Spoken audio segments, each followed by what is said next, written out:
आत्ताच्या घडीची सर्वात मोठी बातमी समोर येते। महायुतीने बहुमताचा आकडा गाठलाय।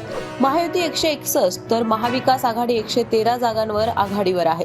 राज्यात काटेकी टक्कर पाहायला मिळते, पण सध्या तरी महायुतीने मोठी आघाडी घेतली आहे। पुण्यातील 21 मतदारसंघांपैकी 17 मतदारसंघांमध्ये महायुती आघाडीवर।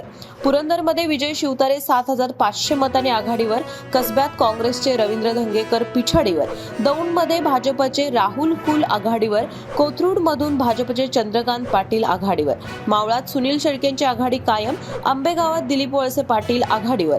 जुन्नरमध्ये सत्यशील शेरकर आघाडीवर। भोरमध्ये काँग्रेसचे संग्राम थोपटे 4815 मतांनी पिछाडीवर। आत्ताच्या घडीची सर्वात मोठी बातमी समोर येते। महायुतीने बहुमताचा आकडा गाठलाय। महायुती 161 तर महाविकास आघाडी 113 जागांवर आघाडीवर आहे। राज्यात काटेकी टक्कर पाहायला मिळते, पण सध्या तरी महायुतीने मोठी आघाडी घेतली आहे। पुण्यातील 21 मतदारसंघांपैकी 17 मतदारसंघांमध्ये महायुती आघाडीवर। पुरंदरमध्ये विजय शिवतारे 7500 मतांनी आघाडीवर। कसब्यात काँग्रेसचे रवींद्र धंगेकर पिछाडीवर। दौंडमध्ये भाजपचे राहुल कुल आघाडीवर। कोथरूडमधून भाजपचे चंद्रकांत पाटील आघाडीवर। मावळात सुनील शेळकेंची आघाडी कायम। आंबेगावात दिलीप वळसे पाटील आघाडीवर। जुन्नरमध्ये सत्यशील शेरकर आघाडीवर।